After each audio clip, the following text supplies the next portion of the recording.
이 말은 단순한 농담처럼 들릴 수도 있지만 그 속에는 인간의 본능적인 감각과 오래된 경험이 담겨 있습니다. 사람은 죽음을 앞두고 평소와는 전혀 다른 행동을 보이는 경우가 많다고 하죠. 그래서 우리는 평소와 다른 기묘한 행동을 보이는 사람을 보고 저도 모르게 저런 말을 내뱉게 되는지도 모릅니다. 생명체는 태어나는 순간부터 죽음을 향해 걸어가기 시작합니다. 인류는 오랜 세월 동안 죽음을 피해보려고 애썼지만 결국 누구도 피하지 못했습니다. 그렇기에 죽음에 관한 수많은 속설과 이순이 전해 내려오고 있습니다. 오늘은 그 중에서도 사람이 죽기 직전에 보인다는 섬뜩한 행동들에 대해 이야기해보려 합니다. 이야기를 시작하기 전에 출석 체크 한 번씩 부탁드립니다. 아마 여러분 중에는 나는 반언을 들어보신 분도 있을 겁니다. 임종을 맞이하기 직전 마치 하나도 아프지 않은 것처럼 기운을 차리는 찬찬을 의미하는데요. 오랫동안 거동조차 힘들어하던 사람이 갑자기 활발하게 움직이고 심지어 평소처럼 일상적인 대화를 나누기까지 합니다. 하지만 그런 변화는 오래가지 않죠. 며칠이 지나면 결국 죽음을 맞이하게 됩니다. 이러한 현상은 과학적으로도 여러 차례 연구된 바 있습니다. 일반적으로 임종이 가까워지면 신체 기능이 점점 약해지고 뇌 역시 서서히 기능을 잃어가는 것이 정상입니다. 그런데 갑자기 평소처럼 멀쩡해지는 현상은 매우 드물다고 합니다. 오히려 죽음을 앞둔 사람은 상태에 빠져 사리분별을 못하게 되는 것이 일반적인데 이와는 정반대의 현상이 나타난다는 것이죠. 이를 회관반조라고도 부릅니다. 이는 죽음을 앞둔 순간 잠시 의식이 또렷해지는 현상을 뜻하는데요. 이를 목격한 사람들의 증언에 따르면 임종을 앞둔 부모님이나 조부모님이 갑자기 정신을 차리고 살아생전 후회되었던 일들을 나열하며 가족들에게 미안하다는 말을 반복했다고 합니다. 또 어떤 사례를 보면 오랫동안 몸져 누워 계시던 할머니께서 어느 날 갑자기 가족들에게 물을 받아 놓으라 라고 말씀하시더니 스스로 깨끗하게 목욕을 하셨다고 합니다. 이후 곱게 한복을 차려입고 머리에 기녀를 꽂은 뒤 조용히 방에 앉아 계셨죠. 가족들은 할머니께서 건강이 조금 나아지신 줄 알고 안심했지만 며칠 후 결국 세상을 떠나셨습니다. 나중에서야 가족들은 할머니가 임종을 앞두고 자신의 몸을 전달하게 준비한 것임을 깨닫게 되었습니다. 태관반조는 반드시 모든 사람에게 나타나는 현상은 아닙니다. 오히려 확률적으로는 드문 편에 속한다고 알려져 있습니다. 하지만 죽음을 앞둔 사람들이 마치 자신의 마지막을 예감한 듯 기묘한 행동을 한다는 사례는 생각보다 많습니다. 꼭 심하게 아팠던 사람이 갑자기 정상적인 행동을 하는 것이 아니라 오히려 평소에는 하지 않던 도무지 이해하기 힘든 행동을 한다는 점에서 소름이 돋습니다. 예를 들어 제가 알고 지내던 한 언니의 이야기를 들려드리겠습니다. 그 언니는 학창 시절부터 학교 생활에 적응을 잘하지 못했고 결국 학교를 졸업한 뒤에는 아무것도 하고 싶지 않다며 1에서 2년을 지내만 틀어박혀 지냈습니다. 여행을 가거나 새로운 도전을 하는 것도 싫어했고 그저 집에서 시간을 흘려보내는 것처럼 보였습니다. 하지만 그러던 어느 날 평소와 전혀 다른 모습을 보이기 시작했습니다. 이 이야기는 조금 후에 이어서 전해드리겠습니다. 잠시만 기다려주세요. 그 언니는 단순히 집에서 노는 것이 아니다. 말 그대로 집 밖으로 단 한 발짝도 나가지 않은 채 2년을 보냈습니다. 특별히 무언가를 하는 것도 아니었고 새로운 시도를 해보려는 의지도 없어 보였죠. 가족들은 그녀를 걱정하면서도 어떻게 해야 할지 몰랐습니다. 그런데 어느 날 평소와는 전혀 다른 행동을 보였습니다. 아빠, 우리 데이트 할래? 언니가 갑자기 아버지에게 이렇게 말했다고 합니다. 이 말을 들은 아버지는 깜짝 놀랐죠. 언제나 무기력하게 방 안에만 있던 아이가 어느 날 갑자기 스스로 밖에 나가자고 했으니까. 하지만 속으로는 기뻤습니다. 드디어 이라 마음을 잡고 다시 세상과 소통하려는 겁니다. 하는 생각이 들었기 때문이죠. 아버지는 곧바로 딸과 함께 외출을 했습니다. 그날따라 언니는 마치 몇 년간의 공백이 없었던 것처럼 활기차 보였습니다. 평소에는 밥 한 숟가락도 제대로 넘기지 못하고 빼빼 말라 있던 아이다. 고기를 씹어 삼킬 정도로 잘 먹었고 오랜만에 아버지와 이런저런 이야기를 나누었습니다. 병원에 들려 벤치에 앉아 있을 때는 아버지의 어깨에 살포시 지려 한동안 쉬기도 했습니다. 그렇게 하루를 보내고 집으로 돌아왔는데 다음날 아침 아무런 이유 없이 언니가 세상을 떠났습니다. 아버지는 큰 충격에 빠졌죠. 언니가 마지막으로 아버지와 함께한 글자입을 시간 동안 마치 모든 걸 정리하고 떠날 준비를 했던 것처럼 보였기 때문입니다. 스스로 자신의 마지막을 알았던 걸까? 아니면 무의식적으로라도 죽음을 앞둔 사람이 보이는 행동이었을까? 그 누구도 그 이유를 알 수 없었습니다. 비슷한 사례는 또 있었습니다. 이번에는 갑작스러운 사고로 세상을 떠난 한 아버지의 이야기입니다. 그 아버지는 오랫동안 친가 쪽 가족들과 연을 끊고 살았습니다. 아들이 태어나고 나서도 친가 친척들과는 단 한 번도 왕래를 하지 않았죠. 이유는 단순했습니다. 아버지가 친척들과 크게 다투면서 관계가 완전히 끊어졌기 때문이었습니다.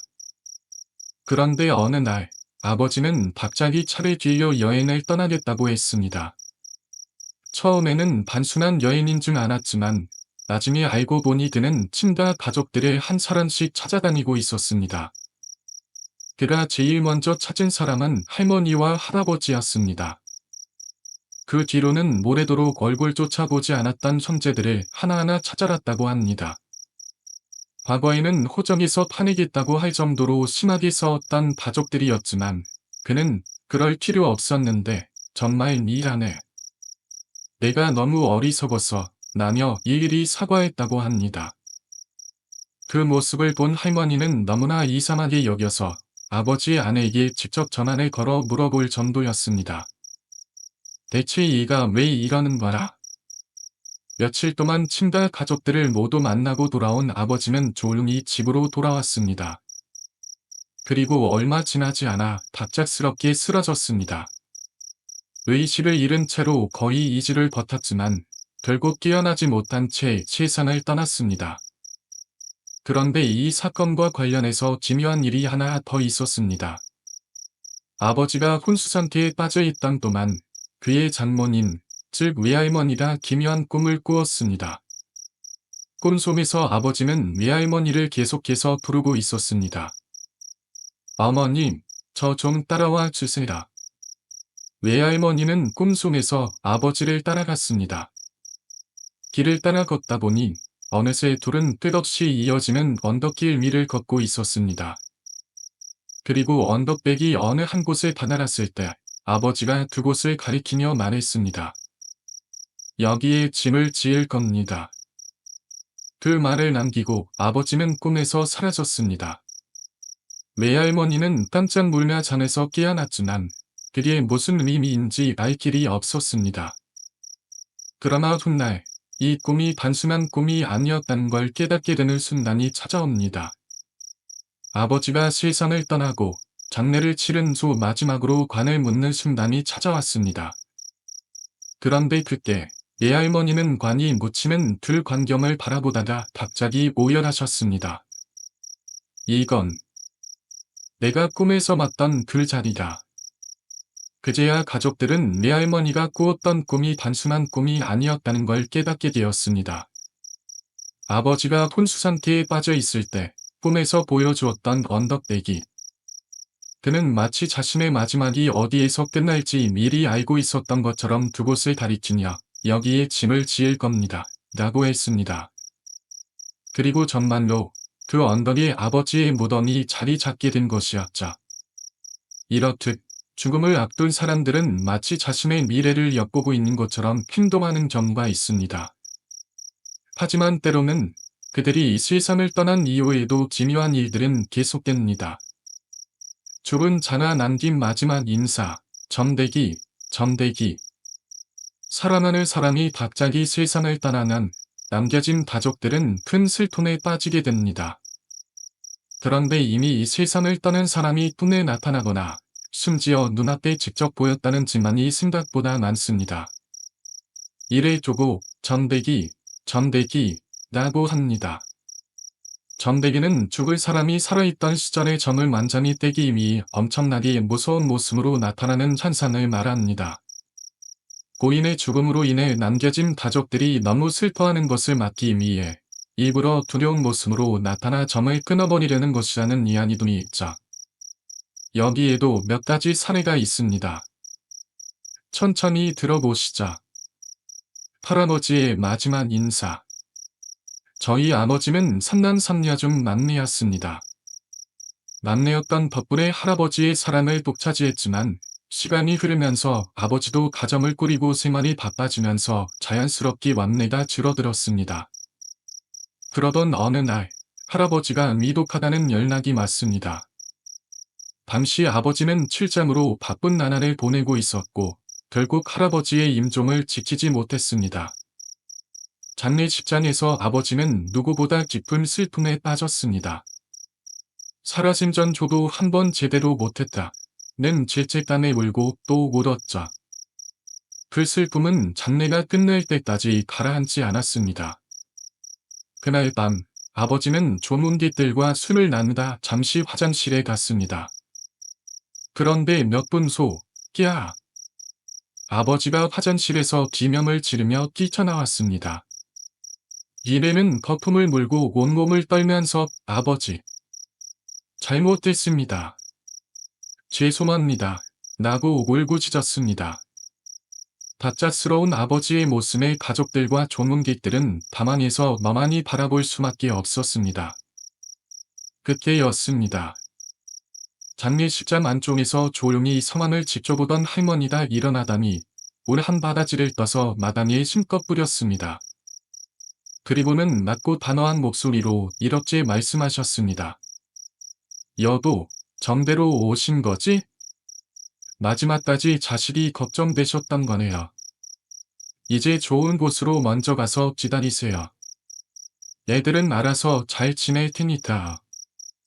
그러자 거짓말처럼 아버지는 몸에 힘이 빠지더니 한숨을 쉬고 그대로 바닥에 주저앉았습니다. 마치 안도한 듯 조용히 눈을 감고 깊은 잠에 빠졌죠. 다음 날 아침 아버지는 할아버지를 본 그 순간을 떠올리며 설명해 주셨습니다. 화장실에서 오줌을 누려고 서 있는데 갑자기 뒤에서 아버지가 나를 부르셨다. 고개를 돌려보니 할아버지가 서 계셨는데 얼굴이 너무 무서웠어. 평소와는 전혀 다른 모습이었어. 그리고 내 팔을 꽉 잡고 같이 가자면서 끌어당기셨다. 나는 너무 무서워서 본능적으로 잘못했다고 빌었어. 가족들은 이 말을 듣고 온몸에 소름이 돋았습니다. 죽을 이후에도 부모와 자식 간의 인연은 끊어지지 않는다는 말이 있습니다. 아무리 왕래가 없었고 효도를 제대로 하지 못했어도 부모는 죽어서까지 자식을 걱정하고 있다는 것이죠. 할아버지는 아버지가 장례식장에서 너무 괴로워하고 있는 모습을 보고 마지막으로 직접 모습을 드러내신 것이 아닐까? 그리고 그렇게나 사랑했던 막내 아들에게 마지막 인사를 전하고 떠나신 것이었겠죠. 전대기의 또 다른 사례, 어린 두 형제의 이야기. 다음 이야기는 어린 나이에 어머니를 떠나보내야 했던 두 형제의 이야기입니다. 그날은 평범한 하루였습니다. 하지만 그 평범함이 마지막이 될지는 아무도 몰랐습니다. 제가 초등학교 6학년이었고 제 동생은 초등학교 3학년이었습니다. 그날 어머니가 교통사고를 당해 세상을 떠나셨습니다. 어머니를 잃은 우리는 너무 어렸습니다. 세상이 갑자기 너무 낯설어졌고 엄마가 없는 짐은 차갑고 조용했습니다. 그러던 어느 날 저는 꿈을 꾸었습니다. 그 꿈 속에서 엄마는 저와 동생을 부르며 환하게 웃고 계셨습니다. 엄마가 이제 가야 할 곳이 있어서 너희한테 마지막으로 인사하러 왔어. 저는 울면서 엄마를 붙잡으려 했습니다. 하지만 엄마는 점점 멀어졌고 결국 한 걸음도 다가갈 수 없었습니다. 그 순간 엄마의 얼굴이 순식간에 새하얗게 달아나면서 무서운 표정을 짓기 시작했습니다. 그토록 따뜻했던 엄마가 갑자기 섬뜩한 모습으로 변하더니 이제는 너희도 엄마를 잊어야 라고 말했습니다. 저는 그 자리에서 얼어붙었고 눈물이 멈추지 않았습니다. 그리고 그 순간 꿈에서 깨어났습니다. 다음날 아침 봄쌤이 저를 보며 이렇게 말했습니다. 형, 나도 엄마 꿈 꿨어. 그제야 알았습니다. 엄마나 우리 형제에게 마지막 인사를 하러 온 것이었다는 말. 하지만 우리를 너무 사랑했기에 엄마는 일부러 무서운 모습으로 나타난 것이었습니다. 그래야 우리가 엄마를 보내줄 수 있을 거라고 생각하셨던 거겠죠. 정대기. 이것이 죽은 자들이 남긴 마지막 흔적이 아닐까? 저는 장례를 치르는 내내 울었습니다.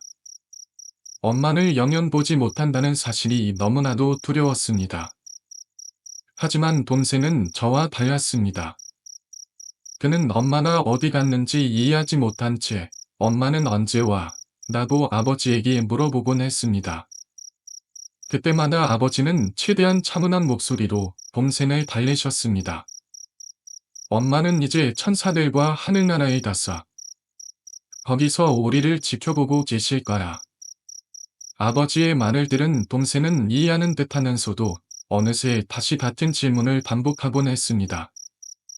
그러나 시간이 지나면서 동생도 서서히 엄마의 부재를 깨닫기 시작했습니다. 그리고 금토로는 거의 매일 밤 울면서 잠들곤 했습니다. 형, 엄마가 장롱 안에 있어. 그날도 여느 때처럼 동생은 엄마나 보고 싶다며 칭얼댔고 저는 그를 달래며 함께 잠이 들었습니다. 그런데 한밤중 동생이 저를 흔들어 깨웠습니다. 졸린 눈을 비리며 화장실 가고 싶어 라고 물었지만 동생은 조용히 고개를 저었습니다. 그리고 떨리는 목소리로 말했습니다. 형, 엄마나 장롱 안에 있어. 그 말을 듣는 순간 잠이 확 달아났습니다. 뭐? 저는 믿기지 않는다는 듯 동생을 바라보았지만 동생은 동연히 장롱을 가리키며 울먹이고 있었습니다. 엄마가 장롱 안에서 나를 보고 있어. 계속 오라고 하는데. 무서워서 못 가겠어. 순간 등골이 서늘해졌습니다. 동생이 가리키는 장롱을 바라보니 문이 살짝 열려 있었습니다. 하지만 그 틈 사이로는 아무것도 보이지 않았습니다. 어두운 밤이었고 장롱 속은 검게 가라앉아 깊은 어둠을 머금고 있었습니다. 동생이 나쁜 꿈이라도 꾼 게 아닐까 싶어 등을 토닥여주며 다시 재우려 했습니다. 그런데 그 순간 동생이 저를 꽉 붙잡으며 절박한 목소리로 말했습니다. 형, 형, 엄마가 점점 커지고 있어. 그 말을 듣는 순간 공기가 얼어붙은 듯 믿겨졌습니다. 저도 나이가 어려 겁이 많은 때였습니다. 계속해서 동생의 말에 귀를 기울이다 보니 왠지 장롱 문틈 사이로 무엇인가 움직이고 있을 것만 같은 기분이 들기 시작했습니다. 동생은 제 뒤에 바짝 숨어 멈을 떨고 있었고 저는 한 손으로 동생을 감싸 안으며 계속해서 장롱을 주시했습니다.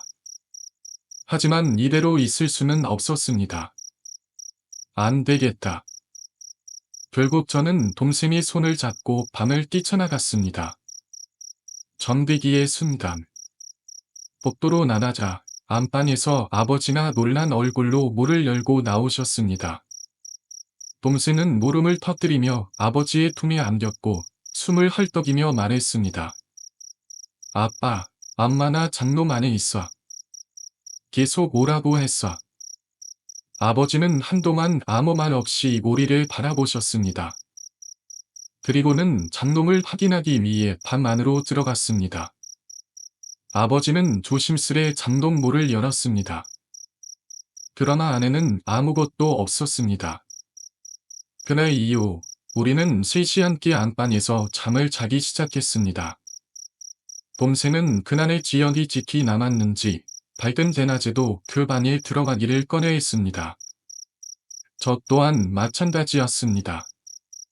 꼭 필요한 물건을 꺼내야 할 때가 아니면 그 방에 들어가는 일이 거의 없었습니다. 그러나 확실한 한 가지는 그날 이후 봄샘이 더 이상 엄마를 찾지 않았다는 것입니다. 보고 싶다며 칭얼대던 봄새는 엄마를 찾는 대신 그녀를 두려워하기 시작했습니다. 그리움이 공포로 변한 것이었을까? 엄마나 세상을 떠난 뒤에도 계속 그녀를 찾던 우리 형제를 위해 엄마는 마지막으로 나타나셨던 것일지도 모릅니다. 하지만 살아있을 때와는 전혀 다른 모습으로, 혹시라도 우리가 그녀를 계속 기다리지 않도록, 우리가 너무 슬퍼하지 않도록, 성인이 된 지금도 동생과 만나면 그날의 이야기를 하곤 합니다. 형, 엄마가 진짜 거기 있었던 걸까? 그렇겠지. 우리가 보고 싶다고 계속 불렀잖아. 엄마를 너무나 사랑했던 어린 두 자식들을 위해 어쩌면 엄마는 귀신의 모습이 되어 마지막으로 우리 앞에 나타났던 것이 아닐까? 그렇게 무서운 얼굴을 하고 그렇게 서늘한 분위기를 풍기며 혹여나 우리가 더 이상 그녀를 붙잡지 않도록, 우리도 이제는 엄마를 보내줄 수 있도록. 죽음, 그리고 남겨진 이야기들. 이야기는 여기까지입니다. 인간의 삶과 죽음은 과학적으로도 이해할 수 없을 만큼 기묘하고 미스터리합니다. 단순히 순간이 멈춘다고 해서 한 사람의 존재가 완전히 사라지는 것일까? 그렇다고 하기엔 우리가 경험한 기이한 순간들이 너무나 많습니다. 어쩌면 단순한 착각일 수도, 누군가는 꿈과 환상이라고 칭호할 수도 있겠죠. 하지만 이 모든 걸 우연이라기엔 너무도 많은 사례들이 남아 있습니다. 죽음을 앞둔 사람들이 미리 준비하는 듯한 행동들, 떠난 이들이 마지막으로 남기는 기묘한 흔적들. 우리는 아직 그 모든 걸 다 설명할 수 없습니다. 하지만 한 가지는 분명합니다. 죽음이란 단순한 끝이 아닐 수도 있단다. 그들이 마지막으로 남기고만 메시지들은 여전히 살아있는 우리에게 만에 걸고 있을지도 모릅니다. 있는 지금 이 순간이 더욱 소중하게 느껴집니다. 안녕하세요. 저는 27살, 대학을 졸업하고 취업을 준비하고 있는 취준생입니다. 저는 27년을 살아오면서 단 한 번도 귀신 같은 건 믿어본 적이 없습니다. 그런 존재는 애초에 허구라고 생각했고 신경 쓰지도 않았습니다. 그런데 며칠 전 제 신념을 완전히 뒤흔들어 놓을 만큼 소름 끼치는 경험을 하게 되었습니다. 솔직히 저는 그 일을 아직도 믿기 힘듭니다. 하지만 분명 그날 밤 저는 그것을 보았습니다. 새벽 4시 30분 돌청기를 마주하다. 취업 준비가 쉽지 않았던 터라 스트레스를 풀고 싶어 오랜만에 대학 친구와 막걸리를 한잔했습니다. 술을 많이 마신 것도 아닌데 기분이 울적해서인지 좀 피곤하더군요. 그렇게 새벽 2시쯤 택시를 잡아 집으로 돌아왔습니다. 저는 부모님과 함께 아파트 1층에서 살고 있었습니다. 집에 도착해 깜깜한 거실을 지나 화장실에서 간단히 샤워를 마친 후 침대에 누웠습니다. 얼마나 지났을까? 갑자기 눈이 번쩍 떠졌습니다. 몸이 피곤해서 다시 잠들고 싶었지만 이상하게도 전혀 졸리지 않았습니다. 그냥 한번 휴대폰을 들어 시간을 확인해 봤습니다. 새벽 4시 30분. 아, 너무 이른데? 그냥 다시 자야겠다. 그렇게 생각하고 휴대폰을 내려두었습니다. 그리고 눈을 감았는데 그 순간 온몸에 소름이 돋았습니다. 머리 정수리부터 서늘한 기온이 쭉 올라오면서 이상한 느낌이 스멀스멀 튀어올랐습니다. 대체 왜 이러지? 아무 이유 없이 불안한 감각이 엄습해왔고 결국 상체를 일으켜 침대에 걸터 앉았습니다. 그런데 그 순간 밤하늘 공기가 확 바뀌는 것 같은 느낌이 들었습니다. 뭔가가 이상했습니다. 뭔가가 뒤쪽에서 잘못된 기운을 내뿜고 있는 것 같았습니다. 그 느낌이 너무 강렬해서 본능적으로 고개를 돌려 창문 밖을 바라보았습니다. 창문 너머 그들이 서 있었다. 제 방 창문은 톱니리로 되어 있어 안에서는 밖이 보이지만 밖에서는 불이 켜지지 않는 한 안을 볼 수 없는 구조였습니다. 그런데 창밖을 보는 순간 머릿속이 새하얘졌습니다. 이렇게 놀라면 사람이 기절할 수도 있겠구나. 진심으로 그런 생각이 들었습니다. 창문 밖에는 반풍나무 한 그루만 덩그러니 있어야 했습니다. 그런데 그 옆에 누군가 서 있었습니다. 어둠 속에서 커다란 눈을 뜬 채 저를 똑바로 쳐다보고 있는 중이다. 바로 든 불빛이 약하게 비치고 있었지만 자세히 볼 수는 없었습니다. 단 한 가지 확실한 건 그 존재가 저를 보고 있었다는 것입니다. 형체는 분명 사람처럼 보였지만 전체적으로 새까만 실루엣이었고 예일하게 보이는 것은 씹어듯 뜬 눈뿐이었습니다. 그리고 이상한 점은 그것이 한치의 미동도 없이 서 있었다는 것입니다. 도망가거나 손을 흔들거나 움직이는 것도 아니고 그냥 그 자리에 가만히 서서 나를 응시하고 있었습니다. 그리고 그 존재의 뒤쪽으로 또 다른 사람이 보였습니다. 그 남자는 담배를 물고 있었습니다. 즉, 반풍나무 옆에는 움직이지 않는 존재 하나와 그 뒤쪽으로 담배를 피우는 남자 하나가 서 있던 것입니다. 너무나 기묘한 장면이었습니다. 보르wen적인 공포감이 온몸을 휘감았습니다. 소리를 지르고 싶었지만 혹시라도 내가 기명을 지르면 저것이 나를 완전히 인식하는 것은 아닐까? 하는 두려움이 들었습니다. 내가 저들을 보고 있다는 걸 알았으면 받아오는 것은 아닐까? 너무나도 무서웠습니다. 하지만 내 머릿속에서는 동시에 또 다른 생각이 들었습니다. 저들이 진짜로 나를 보고 있는 걸까? 나는 그저 창문 안쪽에 있고 그들은 바깥에 있다. 하지만 나는 그들의 시선을 정확히 느낄 수 있었습니다. 마치 그들이 창문을 통과해 나를 똑바로 바라보고 있는 것처럼. 그것은 사람이 아니었다. 그렇게 한동안 꼼짝도 못한 채 창문을 바라보고 있었습니다. 그런데 점점 첫 번째 존재가 이상하다는 느낌이 강하게 들었습니다.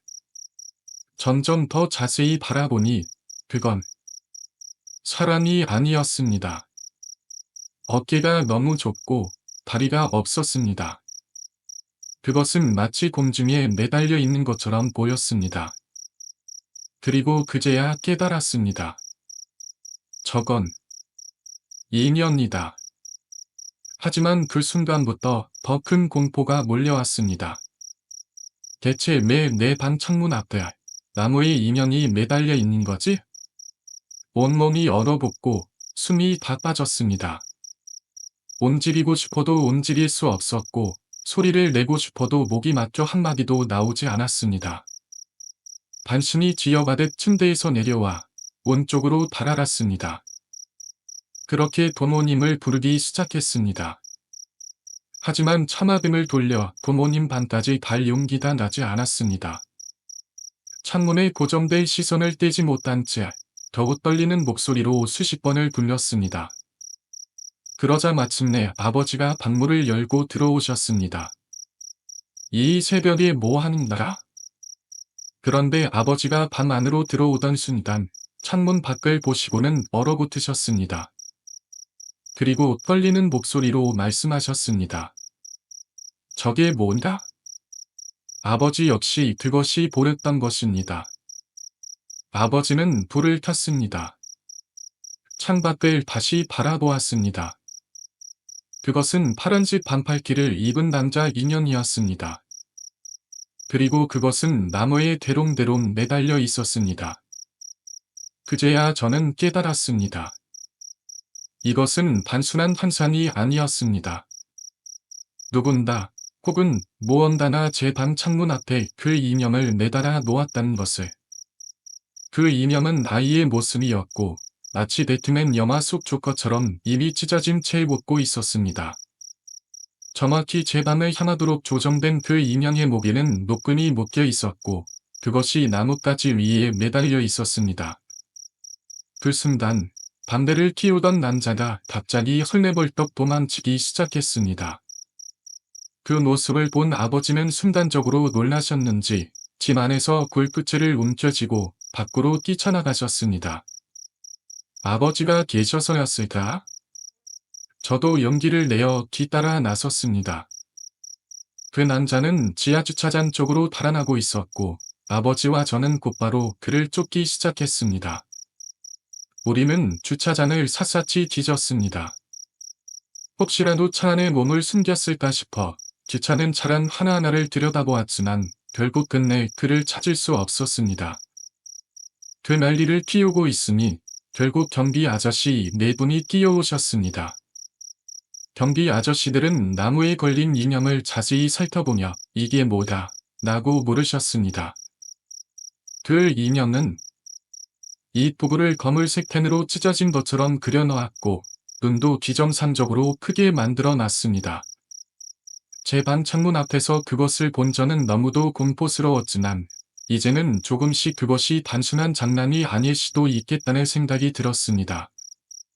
아버지와 경비 아저씨들에게 제가 본 모든 것을 설명했고 곧바로 CCTV를 확인하기로 했습니다. CCTV 속 섬뜩한 남자. CCTV를 돌려보니 새벽 2시 20분경 제가 우산을 쓰고 집으로 들어오는 장면이 찍혀 있었습니다. 그리고 2시 50분경 방에 들어와 불을 끄는 모습까지도 확인되었습니다. 문제는 그 후였습니다. 새벽 3시 50분경 아파트 정문으로 굴토 우산을 쓴 남자가 등장했습니다. 그는 한쪽 어깨에 큰 바람을 짊어지고 있었고 주변을 두리번거리며 느릿하게 걸어왔습니다. 그리고는 제 방 창문 쪽으로 향했습니다. 그곳에서 그는 무려 담배 3개비를 연달아 피웠습니다. 그렇게 한참을 서 있던 그는 바람을 열어 이념을 꺼냈습니다. 그 남자는 아무런 망설임 없이 이념을 창문 앞 나뭇가지에 매달았습니다.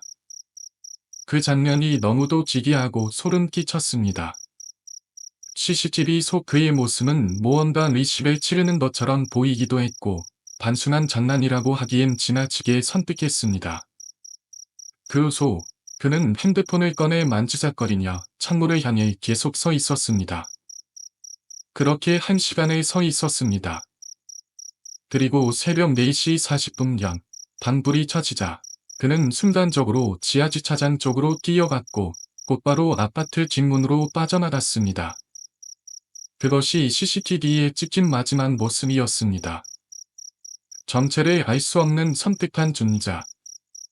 저는 남자지만 이런 일을 겪고 나니 도저히 정상적인 사고를 할 수가 없었습니다. 그 이후 경찰이 출동했지만 그 남자의 신원을 특정할 방법은 없었습니다. 아파트 경비 아저씨들은 이후로 경비를 더욱 강화했지만 그 일이 있은 후로도 가끔 밤마다 창밖을 볼 때마다 그 첫인상이 떠오르곤 했습니다. 대체 왜 그는 그런 짓을 한 것일까? 대체 왜 하필 제 밤 앞에서 그런 짓을 했던 걸까? 저는 누군가에게 원한을 살 만큼 큰 잘못을 저지른 적도 없었고 평범하게 살아왔습니다. 그런데 그날 이후 도저히 이해할 수 없는 공포감이 계속 저를 따라다녔습니다. 잠을 잘 때도 창문을 커튼으로 완전히 가려놓고 잤고 집에 있을 때도 문을 2번씩 잠그곤 했습니다. 그리고 아직까지도 저는 그 남자가 왜 그런 일을 했는지 알지 못합니다. 그가 단순히 공포심을 주기 위해서 그런 것일까? 아니면 그에게는 또 다른 목적이 있었던 걸까요? 끝나지 않는 의문. 이 이야기는 여기까지입니다. 대체 왜 그는 그날 새벽 내 밤 앞에 섬뜩한 이념을 매달아 두었을까요? 몇 가지 추측되는 내용들이 있기는 하지만 저는 아마 이념을 보고 놀라는 제 반응을 지켜보려고 했던 게 아닐까 싶습니다. 그런데 이상한 점은 이것이 단순한 장난으로 보기에는 너무나도 기획적이었다는 점입니다. 이념을 미리 준비하고 그것을 매달 위치까지 조정하고 창문을 향하도록 방향을 맞추고 그리고 3시간을 서서 반대를 찌우며 기다렸다는 점. 이것이 단순히 한 사람을 놀라게 하기 위한 행동이었을까?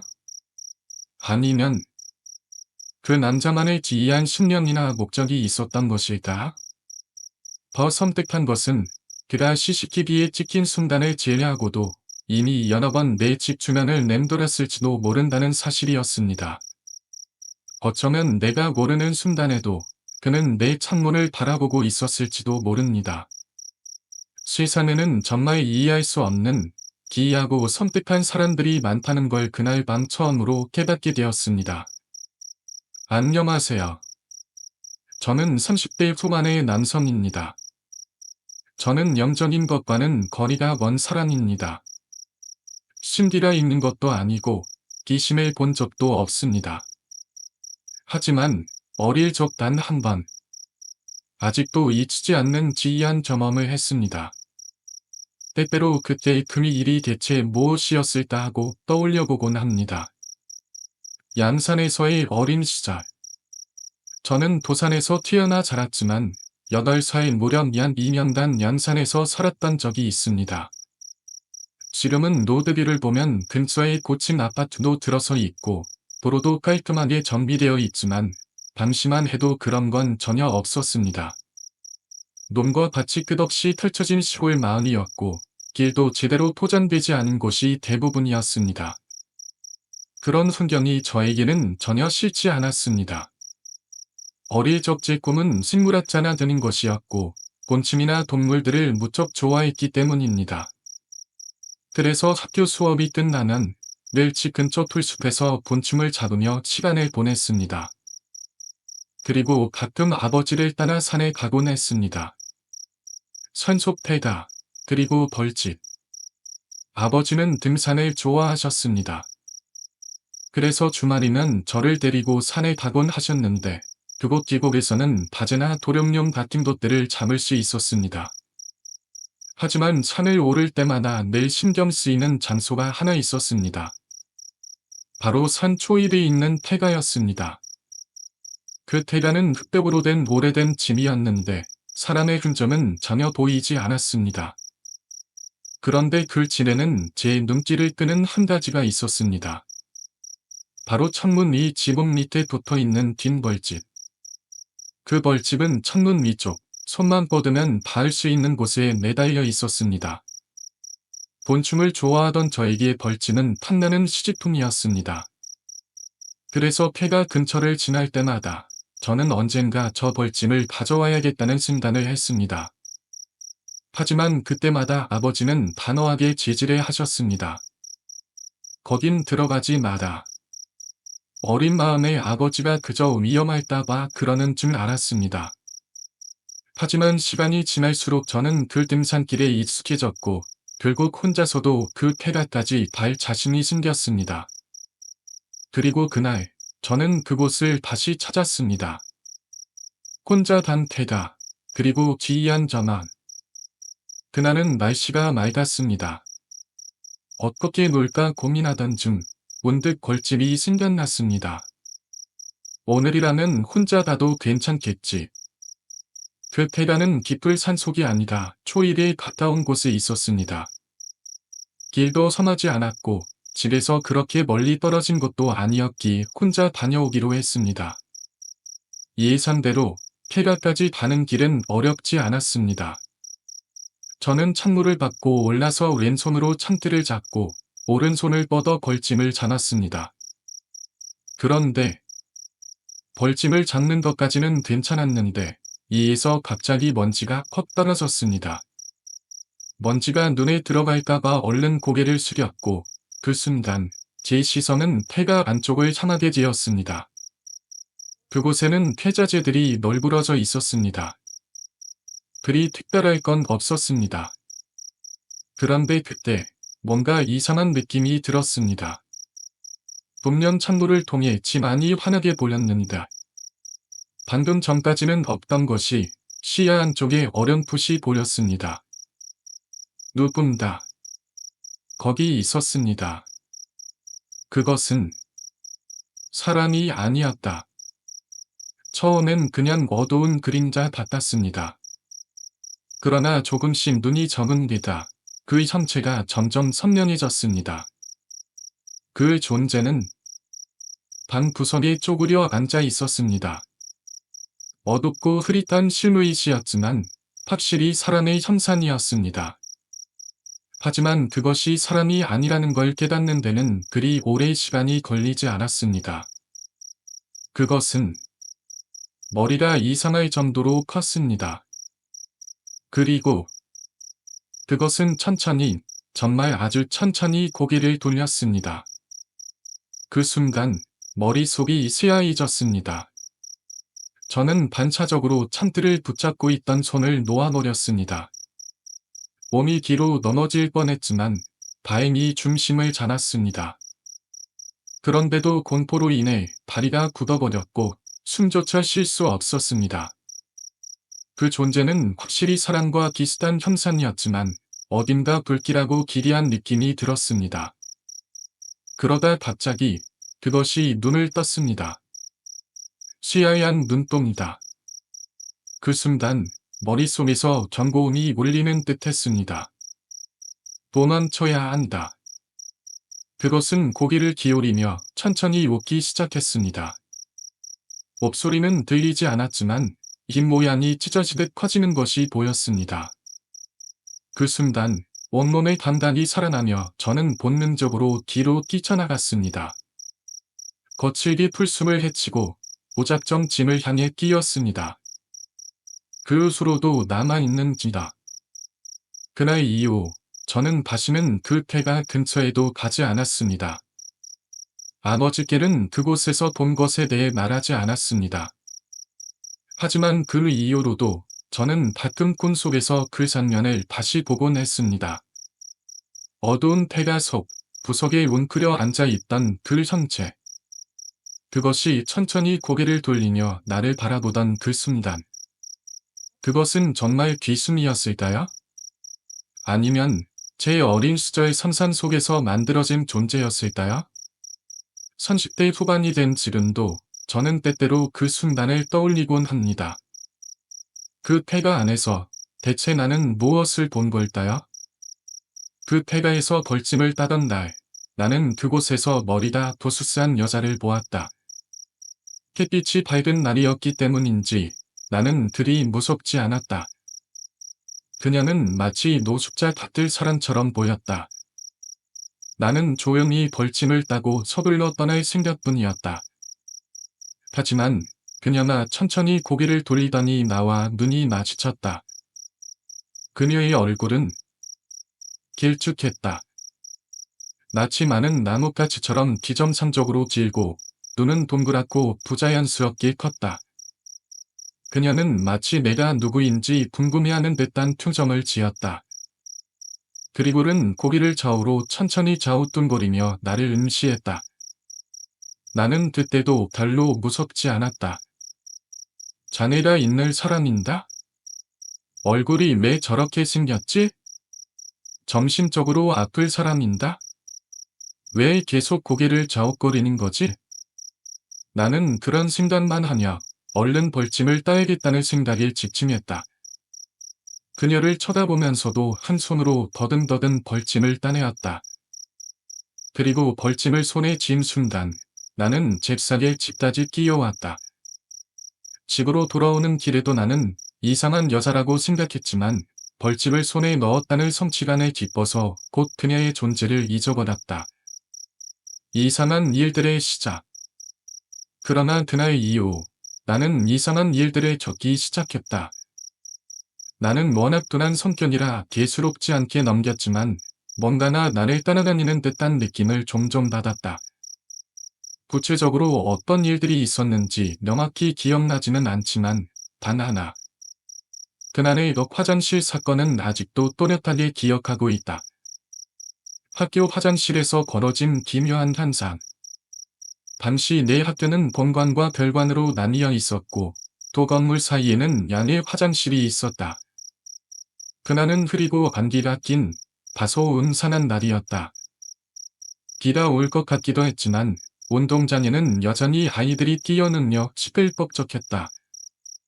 나는 점심을 먹고 화장실에 가려고 했다.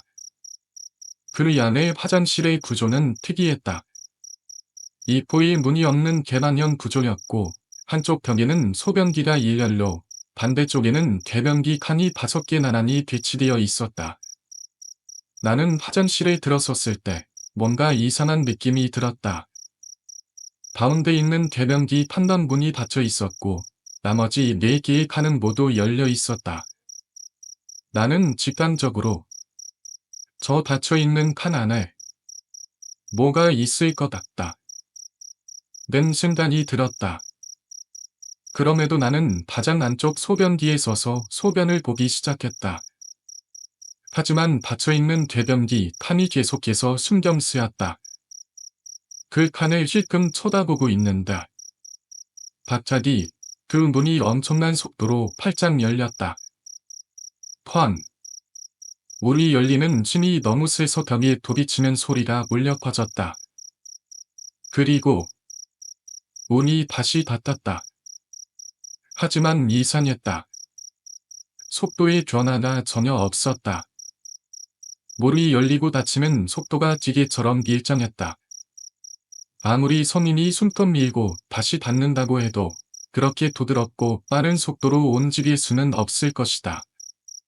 그런데 그보다 더 소름 끼치는 것은 그 안에서 날카로운 쇠갈고리 같은 것이 벽을 긁는 소리가 들려왔다는 것이다. 끼기기기 끼이 화장실 타일 벽을 손톱이 긴 무언가나 미친 듯이 긁어대는 소리.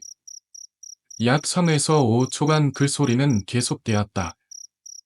나는 공포에 질린 채 그 칸을 계속 쳐다보았다. 하지만 물을 여러 골 엄두는 도저히 나지 않았다. 나는 순간적으로 생각했다. 이런 건 꼭 영화에서 보면 괜히 호기심 때문에 문을 열었다나 큰일 나는 경우가 많지 않나. 나는 문을 열지 않고 그저 서둘러 화장실을 나왔다. 낮이었고 바깥에서는 여전히 아이들의 웃음소리가 들려왔기에 그렇게까지 무섭지는 않았다. 하지만 그 일이 있은 후 며칠 뒤 나는 그 쾌가에서 봤던 그 여자를 다시 보게 되었다. 다시 나타난 기괴한 여자. 학교와 우리 집 사이에는 작은 개울이 있었다. 지금은 로드리로 보니 그때의 모습과는 많이 변해 있었지만 당시만 해도 시골스러운 개울이 흐르고 있었다. 나는 방과 후 친구들과 함께 개울에서 개구리를 잡으며 놀고 있었다.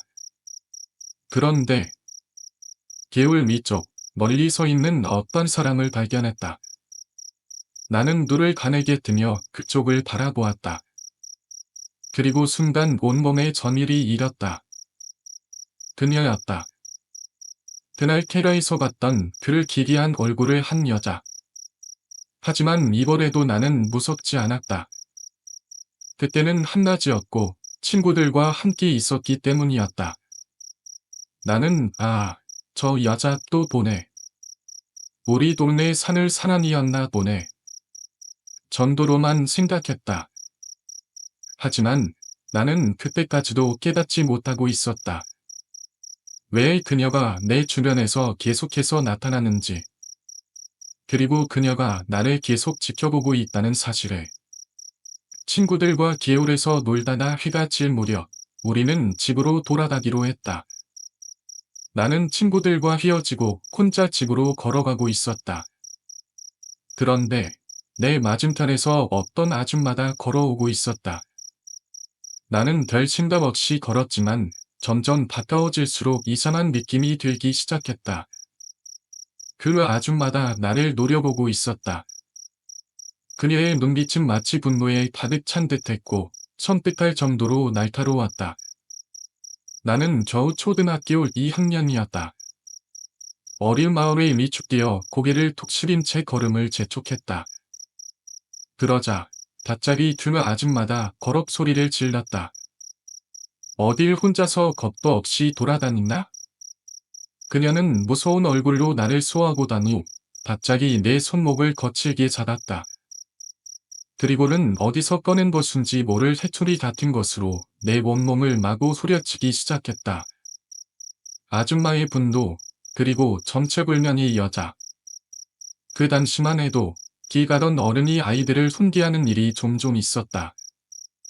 나는 곤충을 잡으려고 온 밭을 휘짓고 다니면서 동네 어른들에게 혼난 적이 여러 번 있었다. 그래서 이번에도 또 내가 뭔가 잘못한 걸까 하며 머릿속이 복잡해졌다. 그러나 이번에는 달랐다. 그 아줌마는 단순히 훈계를 하는 게 아니었다. 그녀는 매섭고 사납게 진심으로 화를 내며 나를 때리고 있었다. 그리고 한참 후 아줌마는 내 손목을 놓아주었다. 그리고는 곧장 집으로 가 라고 명령하듯 말했다. 하지만 이상했다. 그녀는 더 이상 나를 보지 않았다. 대신 내 뒤쪽을 매섭게 노려보고 있었다. 나는 엉엉 울면서 집으로 뛰어갔다. 그런데 얼마 지나지 않아 등 뒤에서 아줌마나 또 다른 누군가에게 쌍욕을 퍼붓는 소리가 들렸다. 이면이 어딜 자꾸 따라와. 내가 뭔데 따라와? 빨리 안 꺼져? 그녀는 누군가에게 화를 내고 있었다. 나는 뭔가 싶어 뒤를 돌아보았다. 그리고 나는 길가에 서 있는 미숙한 얼굴을 발견했다. 태가에서 봤던 그 여자였다. 그 아줌마는 그녀의 앞을 가로막고 서 있었다. 그리고 그 여자를 향해 소리치고 있었다. 나는 순간적으로 저 두 사람은 서로 아는 사이인가 보다 라고 생각했다. 그리고 서둘러 집으로 뛰어갔다. 그 후 그녀는 더 이상 나타나지 않았다. 그 이후로 나는 그 이상한 여자를 다시 본 적이 없다. 학교 화장실에서 겪었던 기묘한 일들도 그날 이후로 완전히 사라졌다.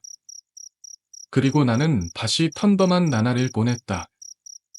그러나 어른이 된 지금 가끔 그때의 일을 떠올려보면 그 여자는 정말 사람이었을까? 어릴 때는 그냥 노숙자라고 생각했지만 그녀는 정말 사람이었을까? 만약 그녀가 단순한 사람이었다면 왜 항상 나를 바라보고 있었던 걸까? 그리고 그 아줌마는 왜 그녀에게 그렇게 격렬하게 화를 냈던 걸까? 나는 어렵기에 그저 이상한 사람이라고 생각했을 뿐이다. 하지만 지금 와서 생각해보면 그녀는 단순한 사람이 아니다. 무언가를 따라다니는 존재였던 건 아닐까? 그리고 그 아줌마는 그녀를 본 나 대신 그녀를 쫓아내려고 했던 것이 아닐까? 어린 시절 순수한 눈으로 보았던가. 어린아이는 귀신을 보면 그것이 귀신인지조차 모른다고 한다. 귀신을 본다는 녀만은 어릴 때 더 쉽게 열린다고도 한다. 나는 내가 어릴 때부터 귀신을 믿는 아이였다면 나는 그 여자를 보는 순간 엄청난 공포를 느꼈을지도 모른다. 하지만 나는 그것이 귀신이라는 사실조차 몰랐기에 그녀를 보면서도 무서워하지 않았던 것일지도 모른다. 그리고 그것은 그녀가 나를 더 쉽게 따라다닐 수 있도록 만들었을 수도 있다. 어쩌면 나는 그 아줌마 덕분에 그녀로부터 벗어날 수 있었던 것이 아닐까? 어린 시절에는 그저 지나쳤던 일이 어른이 된 지금 떠올려보면 그것은 단순한 우연이 아니었을지도 모른다. 한참을 뛰어놀던 첫째 딸이 갑자기 우두커니 서서 벽을 바라보고 있었다. 처음에는 그냥 벽에 낙서라도 있는 줄 알았다. 왜 그러지? 둘째 딸을 데리고 첫째가 있는 곳으로 달아났다. 그런데 가까이 봐보니 딸이 보고 있는 곳은 단순한 벽이 아니었다. 매력 중간에 틈이 있었고 그 사이로 반대편 야산이 보이는 구조였다.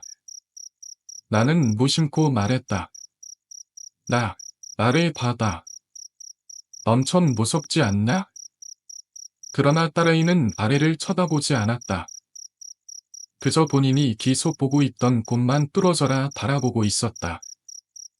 이사는 기분이 들기 시작했다. 뭘 그렇게 보고 있어? 딸아이에게 물었더니 갑자기 손가락으로 가리키며 말했다. 저기 언니가 있어.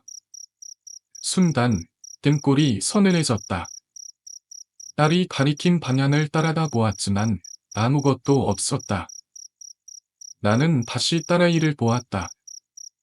여전히 손가락을 뻗은 채 같은 곳을 바라보고 있었다.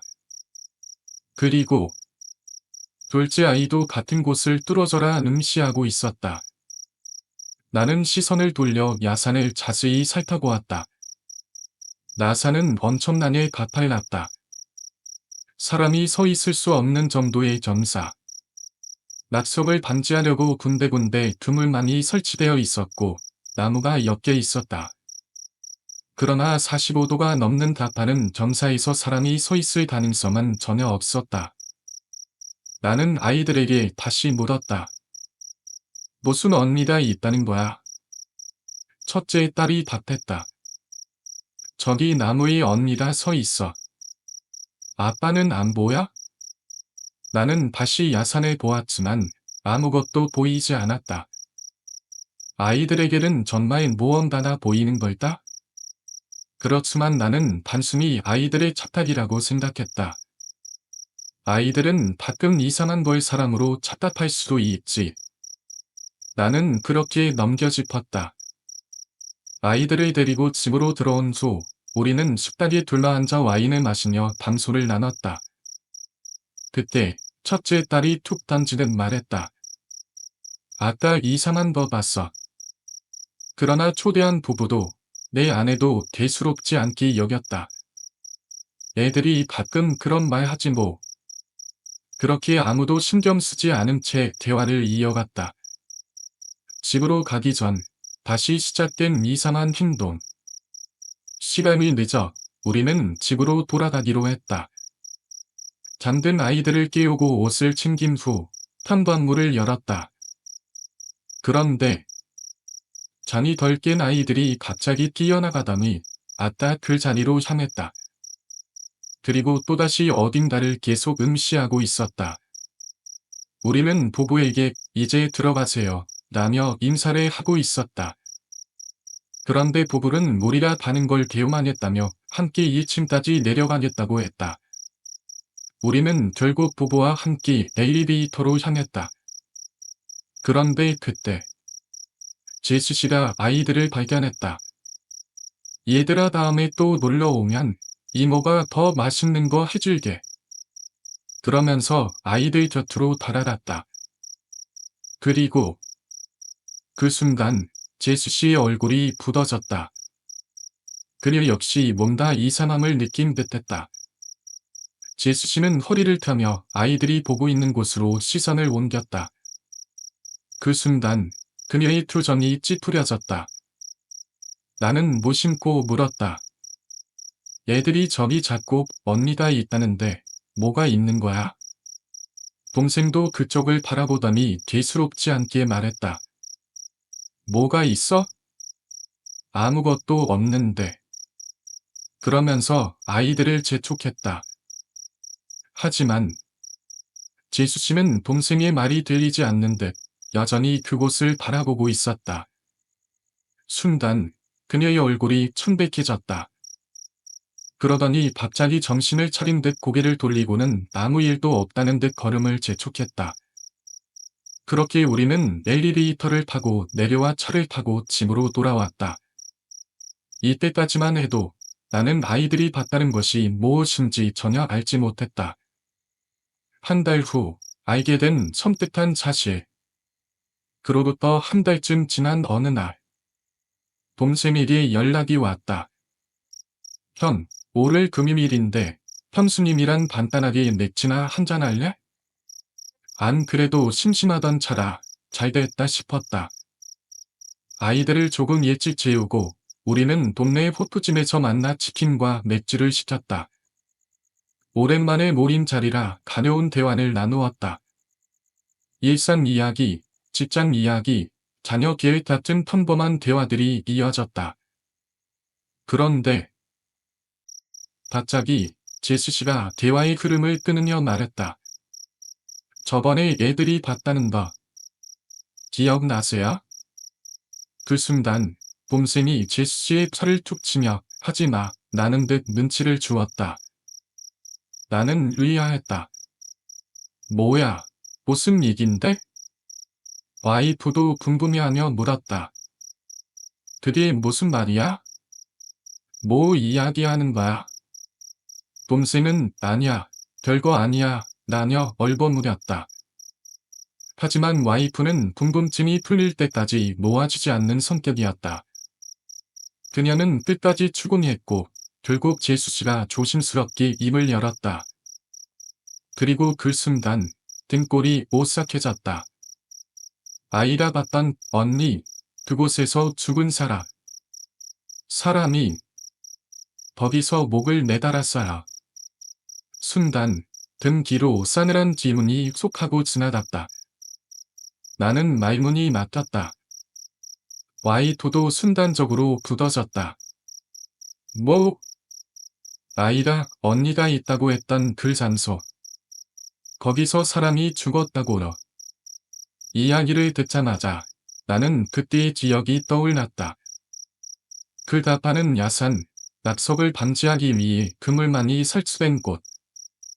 그리고 아이들이 뚫어져라 달아보며 언니가 있다고 했던 자리. 거기서 사람이 죽었다고? 네, 2년 전에. 그 이야기는 이미 동네 사람들 사이에서는 유명한 사건이었다. 2년 전 8층에 살던 한 젊은 남자가 있었다. 그 남자에게는 여자친구가 있었다. 그리고 그 남자는 그 장소에서 목을 매달아 스스로 생을 마감했다. 잊지 않는 그림자. 나는 여전히 이해할 수 없었다. 아무리 사랑하고 집착한다고 해도 정말 이렇게까지 죽을 일이었을까? 그리고 죽어서도 그곳을 떠나지 않는 이유는 도대체 뭘까? 그녀는 남자를 원망하고 있을까? 아니면 그저 자신이 죽은 그곳에 얽매여 있는 걸까? 죽음으로도 끝나지 않는 감정. 그 감정이 만들어낸 잔상은 살아있는 사람들에게도 지워지지 않는 흔적을 남겼다. 그날 이후 남겨진 이야기. 그날의 대화가 끝난 후에도 나는 계속해서 불편한 기분을 지울 수 없었다. 집으로 돌아오는 길, 차 안에서 와이프와 나눈 대화도 탐소 같지 않았다. 와이프는 계속해서 생각에 잠긴 듯 조용했고 나 역시 머릿속에서 끊임없이 그 장면들이 떠올랐다. 아직도 기억나는 딸아이들의 튠서. 아빠, 저기 언니가 있어. 그때만 해도 나는 그 말을 심각하게 받아들이지 않았다.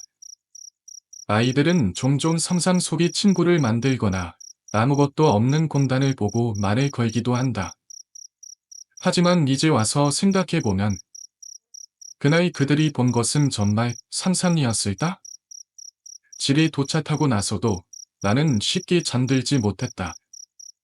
침대에 누웠지만 계속해서 머릿속에서 떠오르는 생각들.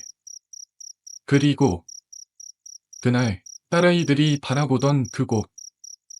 나는 핸드폰을 켜고 다시 로드리를 열어 그 장소를 찾아보았다. 낙석 반지를 위한 그물망, 바파르게 겸사진 산비탈.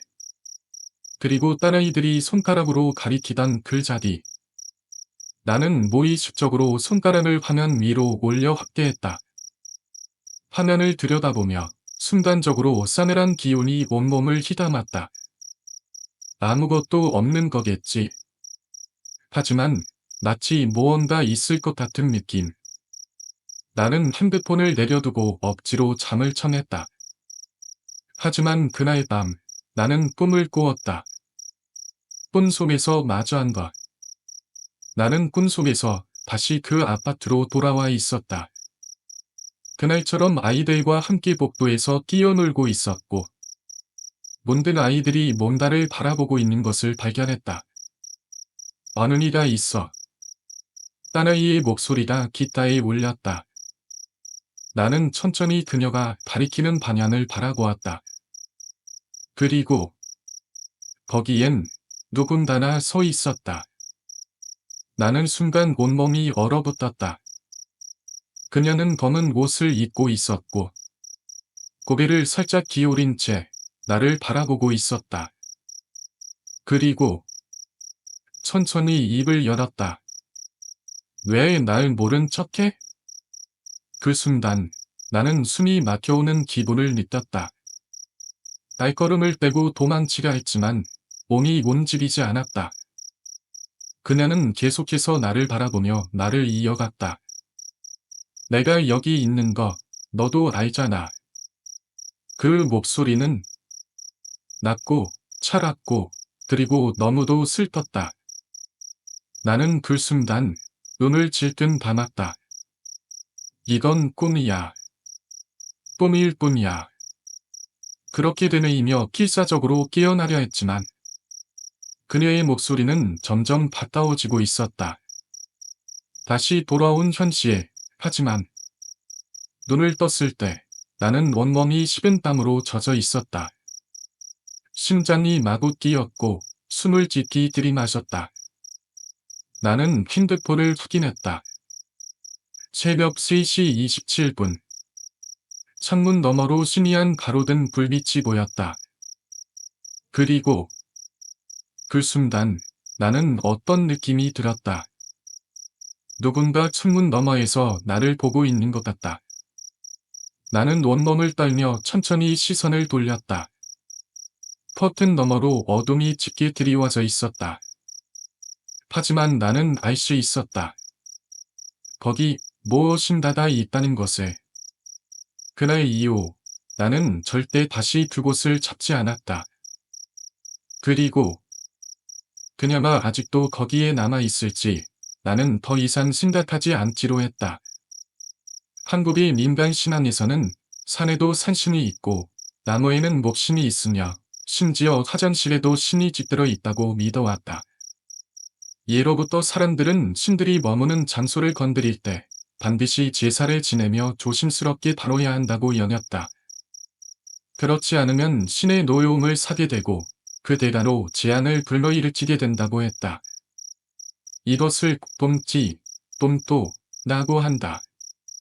만약 사람이 함부로 신들이 깃든 자리를 건드리거나 훼손하면 그에 대한 벌로 가족에게 병이 나거나 재산을 잃거나 심지어는 죽음을 맞이하게 된다는 것이다. 오늘 들려드릴 이야기는 내 할머니께서 직접 겪으셨던 돔티 이야기다. 산속 오두막에서의 삶. 할머니께서 한참 젊고 아름다운 세대기셨던 시절. 먹고 살기 어려웠던 1960년대. 할머니는 가진 것 하나 없는 가난한 농부였던 할아버지와 결혼하셨다. 그리고 둘은 깊은 산속의 나무로 오두막을 짓고 살았다. 비록 부족한 산이었지만 도도는 논밭을 일구며 농사를 지었고 조금씩 재산을 늘려가며 새 아이를 낳아 기르셨다. 그러던 어느 날 할아버지와 할머니는 오랜 꿈이었던 소를 장만하게 되었다. 농사를 짓는 사람들에게 소는 단순한 가축이 아니다. 논밭을 갈고 짐을 나르는 소중한 일꾼이자 가족 같은 존재였다. 그렇게 몇 년 동안 정성껏 키운 소맞이는 어느덧 건담한 소로 자라 농사일에 큰 도움이 되었다. 하지만 그 기쁨도 오래가지 않았다. 할아버지가 가져온 불길한 기운. 어느 날 여느 때처럼 할아버지는 땔감을 구하러 산으로 가셨다. 그런데 그날따라 무언가에 사로잡힌 듯한 표정으로 돌아오셨다. 얼굴은 천백했고 눈빛은 어딘가 두려움에 질린 듯했다. 할머니는 이상한 기호를 느꼈지만 그저 산에서 무리를 해서 키고 난다 보다 하고 대수롭지 않게 넘겼다. 그런데 그날 밤부터 할아버지는 이상하게 시름시름 앓기 시작했다. 처음에는 단순한 몸살인 줄 알았다. 할머니는 다음날 장에 가서 약을 사와 다려 드셨다. 하지만 할아버지의 상태는 나아지지 않았다. 오히려 점점 더 심해지는 듯했다. 그리고 그날부터 가족들에게 기이한 일들이 연이어 벌어지기 시작했다. 집안 곳곳에서 벌어진 불길한 징조. 막내 아이는 갓난아기였는데 평소에는 얌전한 아이가 그날따라 계속해서 울며 경기를 일으켰다. 그리고 외양간에서 키우던 소가 심하게 불안해하기 시작했다. 소의 눈은 벌겋게 충혈되었고 연신 애 하며 울부짖었다. 할머니는 원래 소는 겁이 많은 동물이다. 아마도 들짐승이라도 지나갔나 보다 하고 넘겼다. 하지만 다음날 아침 외양간을 살펴본 순간 할머니는 그 자리에서 기념을 지를 수밖에 없었다. 소가 이리서 거품을 물며 쓰러져 있었다. 눈은 기지켜 있었고 몸은 경련을 일으키며 바닥을 마구 구르고 있었다. 할머니는 너무 놀라 서둘러 마을 어른들을 불러왔다. 하지만 아무리 약을 먹이고 돌봐도 그 소는 그날 밤 결국 죽고 말았다. 할아버지도 이상한 증상을 보이기 시작했다. 그리고 그날 밤 막내 아이는 젖도 먹지 않은 채 계속 울었고 할아버지도 갑자기 상태가 급격히 악화되기 시작했다. 평범한 감기인 줄 알았던 할아버지는 열이 펄펄 끓더니 이따의 거품을 물며 퍽퍽을 보기 시작했다. 저리 가라. 저리 가라고. 할머니는 검에 질려 할아버지를 붙잡았지만 할아버지는 허공을 향해 손을 마구 휘저으며 보이지 않는 무엇인가에게 소리를 지르고 있었다. 그 모습은 소가 죽기 직전에 보였던 그 이상한 행동과 똑같았다. 그제야 할머니는 깨달았다. 이건 단순한 병이 아니다. 그리고 할아버지가 산에서 돌아오던 날 그가 어딘가에 다녀온 후부터 이런 일이 시작되었다는 것에 봄지, 본토, 시내에 놓여온 할머니는 급히 마을 어르신들에게 이 이야기를 터놔놓았다. 그러자 어르신들은 깊은 한숨을 쉬며 말했다. 할아버지가 산속에서 봄지를 건드린 게 분명하구만. 산속에는 함부로 건드려서는 안 되는 자리들이 있단 말이야. 그것을 훼손하거나 무언가를 가져오면 반드시 순이 놓아여 벌을 내리게 되어 있지. 할머니는 그제야 할아버지가 그날 밤 보였던 불길한 표정이 떠올랐다. 아마도 할아버지는 산에서 무언가를 건드리고 온 것이 틀림없었다. 산심제와 사라진 재앙. 극히 무당을 불러 산심제를 지내기로 했다.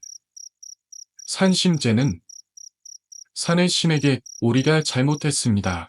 모려움을 거둬주세요. 나도 비는 리식이었다. 무당은 하얀 천을 펼쳐놓고 술과 음식을 올려놓은 뒤 큰 소리로 신에게 용서를 구했다.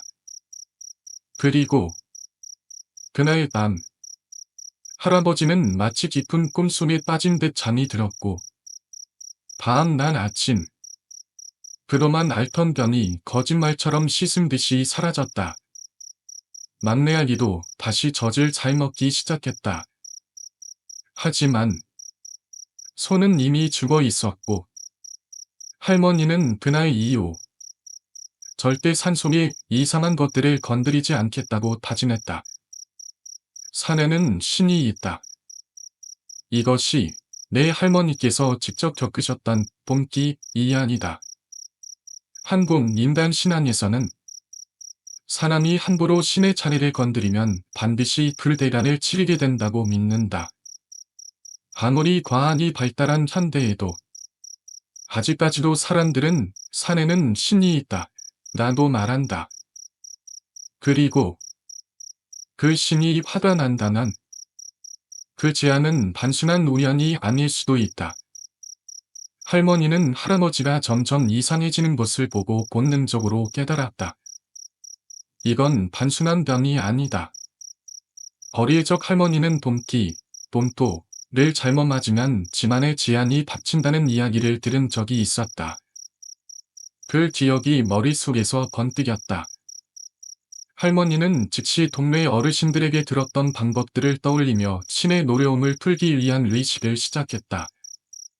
할아버지에게는 굵은 소금과 파를 지게 했고 집안 곳곳에 재물을 뿌린 후 고춧가루를 탄 물을 마시게 했다. 하지만 그것만으로는 충분하지 않았다. 할머니는 급히 마을에 있는 무당을 찾아갔다. 대체 왜 건드려서 이 꼴을 만드셨습니까? 무당에게 그간의 일을 이야기하자 무당은 손을 탁 치며 소리를 질렀다. 대체 왜 그런 걸 건드려서 이 꼴을 만드셨습니까? 할머니는 기다 죽은 채로 제발 우리 바깥 양반 좀 살려주세요 라며 사정을 했다. 그러자 무당은 한숨을 쉬며 말했다. 이건 나무를 베다다 절대로 건드려선 안 될 걸 건드린 겁니다. 큰일 났어요. 이대로 두면 더 심각해질 겁니다. 할머니는 다시 간절히 빌었다. 무당은 깊이 고민하더니 말했다. 소금과 파를 쓴 건 잘하셨습니다. 하지만 그것만으로 부족해요. 직접 가서 봐야겠어요. 집으로 안내하세요. 무당이 발견한다.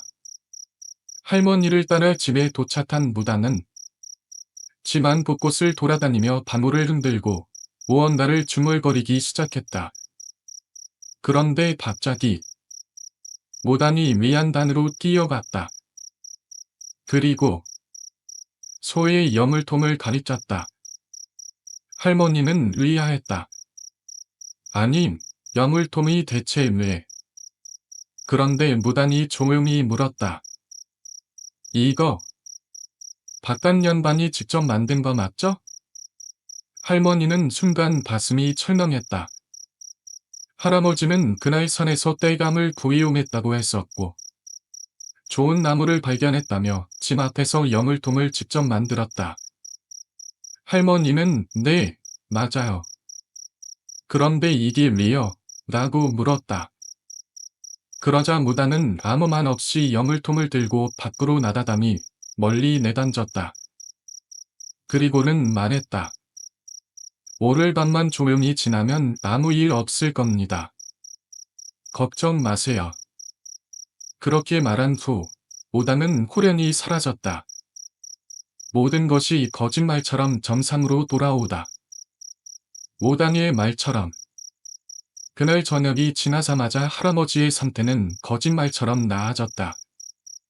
입술이 파랗게 질렸던 만내아기도 다시 젖을 먹기 시작했다. 그 모든 불행이 여물통 하나에서 시작되었다는 것이 믿기지 않았다. 무당은 따로 설명을 하지 않았지만 아마도 할아버지가 가져온 나무는 신이 깃든 나무였을 가능성이 컸다. 그런 신의 자리를 함부로 훼손하고 그것으로 생활용품을 만들었으니 그에 대한 벌이 내려졌던 것이다. 이후 할머니는 절대 산속에서 이상한 나무를 베어 오지 않기로 다짐했다. 현대에도 계속되는 봄치의 저주. 오늘날에는 나무를 베거나 산을 닦는 일이 예전보다 줄어들었지만 동기로 인해 문제가 발생하는 사례는 여전히 존재한다. 특히 터널을 만들거나 골투장을 조성하기 위해 산을 닦을 때 이런 일들이 종종 벌어진다고 한다. 봉사가 진행될 때 아무 이유 없이 사망하는 인부들이 생기기도 하고 기이한 사고들이 연달아 일어나는 경우도 있다. 그래서 산을 닦기 전에는 반드시 산신제를 올리고 나서 착공을 하는 경우가 많다. 하지만 봄기의 저주는 산속에서만 발생하는 것이 아니다. 장례식장에서도 비슷한 일들이 종종 벌어진다. 장례식장에서의 돔토, 귀신이 들끓는 곳에서 부정을 타는 경우도 있다. 그 중에서도 특히 어린아이들이 장례식장에서 귀신의 시인은 이 가장 흔하게 발생한다. 어느 날 전날, 나는 갑자기 한 통의 전화를 받았다. 평소 알고 지내던 분이 갑작스럽게 돌아가셨습니다. 보고 소식이었다. 당장 장례식장에 가야 했지만 문제는 딸아이를 혼자 지내둘 수 없었다는 것. 남편은 회사에서 야근 중이었고 나는 딸을 데리고 어쩔 수 없이 장례식장으로 향했다. 이상한 징조. 고인에게 예를 갖추고 간단하게 식사를 마친 후 집으로 돌아왔다. 그런데 그날 새벽부터 딸아이에게 이상한 일이 벌어지기 시작했다. 딸은 잠꼬대를 하듯 중얼거렸고 식은땀을 뻘뻘 흘리며 잠에서 깨어났다. 나는 급히 불을 켜고 딸을 확인했다. 혹시 감기에 걸렸나? 몸을 만져보니 온몸이 불덩이처럼 뜨거웠다. 나는 급히 감기약을 먹이고 열을 내리기 위한 모든 조치를 취했다. 하지만 아무리 시간이 지나도 딸아이의 상태는 전혀 나아질 기미를 보이지 않았다. 귀신을 본 아이. 결국 남편과 나는 딸을 업고 응급실로 향했다. 담원에서 수액을 맞고 나서야 열이 조금 내려갔다. 하지만 딸아이는 계속해서 방 안에 누군 다 있다. 라고 말했다. 점심을 차릴 때쯤 딸은 나를 붙잡고 속삭였다. 엄마, 방에 할아버지가 있어. 쫓아내줘. 그 순간 나는 소름이 돋았다. 주변을 둘러보았지만 당연히 아무도 없었다. 나는 기독교 신자였기 때문에 밤새 아이 곁에서 기도를 올리며 간호했다. 하지만 아무리 기도를 해도 아이는 점점 시척해져 갔다. 몸에 좋다는 모든 음식들을 다 먹여보았지만 아이는 점점 더 마야났다. 결국 나는 치유의 수단을 선택할 수밖에 없었다. 믿고 싶지 않았지만 나는 신을 믿는 사람이었기에 무당이나 보살을 찾아가는 것을 꺼려했다. 하지만 아무리 견원을 찾아도 기도를 해도 아이는 나아질 기미를 보이지 않았다. 나는 결국 믿고 싶지 않았지만 점짐을 찾아나기로 했다. 이제 나는 딸아이에게 무슨 일이 벌어지고 있는지 확인해야만 했다. 나는 결국 점짐을 찾아났다. 그곳에 앉아 그동안 우리 딸에게 일어난 일들을 하나하나 설명했다. 그러자 보살은 내 말을 다 듣고 나서 단 한마디를 내뱉었다. 아이고, 할아버지가 애를 귀여워했구만. 그 말이 이해되지 않았다. 무슨 말씀이세요? 무슨 할아버지요? 그러자 보살은 천천히 설명했다. 장례식장에서 내가 귀신의 손을 탄 거라요. 할아버지가 내가 귀여워서 슬쩍 만졌는데 그 손길을 담당하지 못해서 내가 아픈 기다. 나는 믿을 수 없었다. 하지만 설명을 듣고 나니 그날 밤 딸아이라 말했던 단이의 할아버지가 있어. 쫓아내줘. 라는 말이 떠올랐다. 그때까지만 해도 나는 아이가 악몽을 꾼 것이라고만 생각했는데 그게 아니었다. 딸은 정말로 무언가를 보고 있었다. 귀신을 쫓는 의식. 보살은 내게 방법을 알려주었다. 온 집안에 굵은 소금을 뿌리고 간단한 제사상을 차려서 귀신한테 죄를 올리세요. 나는 속는 셈 치고 그대로 실행했다.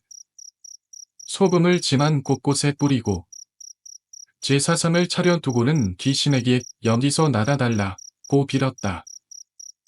그리고 다음 날 거짓말처럼 딸아이의 상태가 호전되기 시작했다.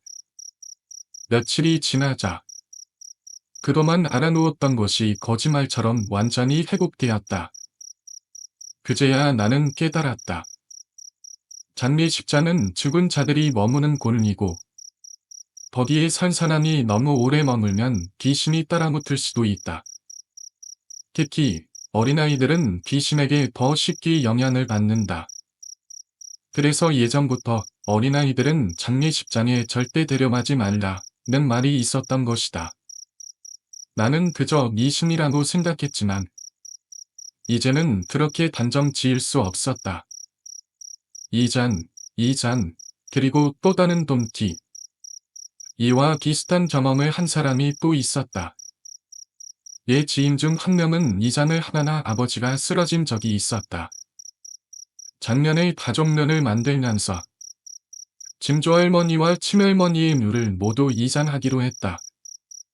증조할머니는 1992년, 친할머니는 1994년에 돌아가셨는데 불과 3년 차이밖에 나지 않았음에도 불구하고 두 분의 유골 상태는 완전히 달랐다.